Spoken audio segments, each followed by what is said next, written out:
Kung higala, kumusta na napunta niya ito ang live matagabi niata karon sa hotel. So ganit tuning nga hotel sir, City Hotel Uno. City Hotel Ono kay diri may house. Actually dito may nagseminar sa Chandler Suites niya kay puno naman kay dito. So ni ami karon sa Hotel Ono. Kauban ako nga school head sa asa ka nag school head sir? Newman Elementary School. Ana dapat Sindangan. Familiar lagi kay nako imong naong sir no. Familiar kaayo. Sige tingalitag ka uban og mga seminar. Kini among seminar karon sa region ni siya mga igsoon. My friends, tonight we turn our gaze towards the Senate, where truth should shine like a lamp in the darkness. But sometimes that lamp is deliberately dimmed. With due respect, let us reflect on the action of Senator Rodante Marcolita. What he did may already amount of obstruction of justice under Presidential Decree number 1829, Section 1. The law is clear. It penalizes any person who knowingly or willfully obstruct, impedes, frustrates, or delays the apprehension of suspects and the investigation and prosecution of criminal cases.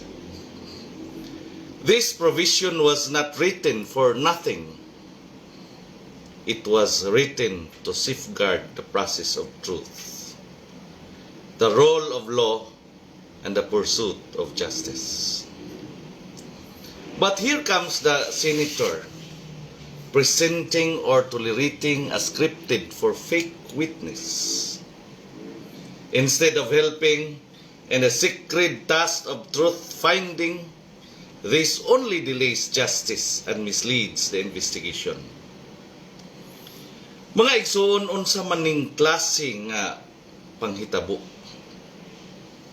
Kung ang balaod mismo gikuyawan o gilimbungan, unsa na lang ang paglaom sa katawhan. The prophet Isaiah once cried out against such practices. Woe to those who call evil good and good evil, who put darkness for light and light for darkness. Isaiah chapter 5 verse 20. When a lawmaker, the very person tasked to make laws, becomes the very one twisting them, is this nothing putting darkness in place of light? Now let us pause. Let us be fair. We are not condemning Senator Marcolita personally, but the act itself. We are not against people, but against practices that kill justice.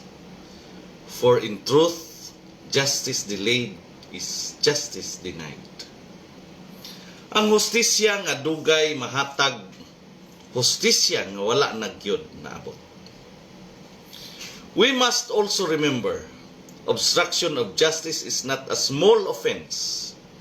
Under Presidential Decree 1829, it is punishable by imprisonment of prison correctional or a fine up to 6,000 pesos or both.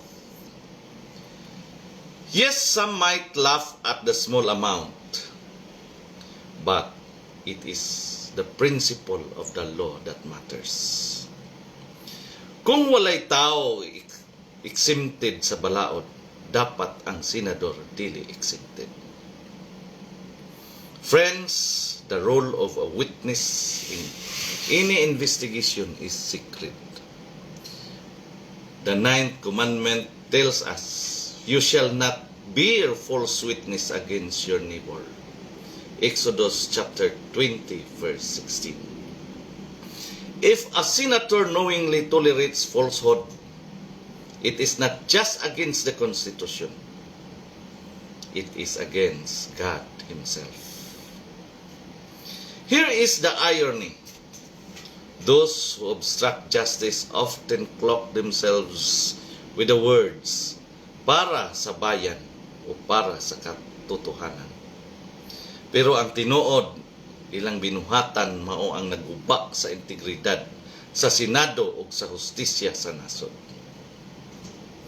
Let us not be deceived. 2 Corinthians chapter 11 verse 14 reminds us, even Satan disguised himself as an angel of light. Mao kini ang realidad sa politika. Sometimes the very people who shout the loudest about truth and righteousness are the very ones muddying the waters.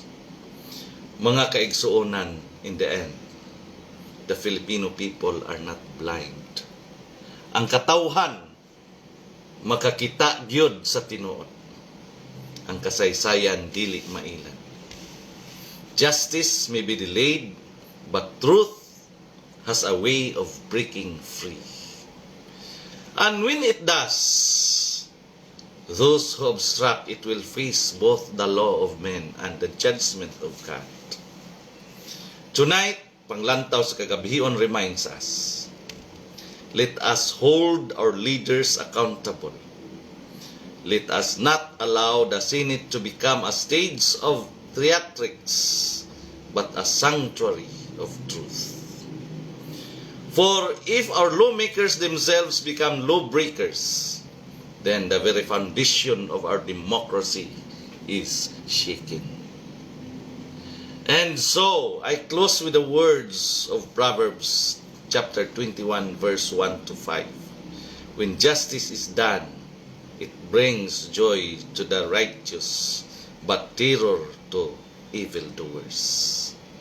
May they serve as a warning to all who toy with justice. Do not play with truth, for truth is the sword of God, and it will cut through all lies. This is Panglantaw sa Kagabihon, din ang kahayag nagadanag bisan pa sa kangitngit. Kini inyong higala, alagad ug igsoon, Jeremias Labao Tubigon, sa makausa pa mo ingon, nga sa atong pagpangandoy ug matarong nga katilingban, ang kamatuuran gayud ang atong sugat. Ug sa kangitngit sa kasaysayan, ang tinud-anay nga pamunuan, ang labing hayag nga paglaom. A voice in the light calling us to see clearly, to judge rightly, and to walk humbly with our God. Daghang kaayong salamat sa inyong pagtanaw ug pagpaminaw kini inyong igsuon magaingon pag-usab. Ang Dios magapanalangin ug magapanalangin ug magapanalangin kanatong tanan. Maayong gabi.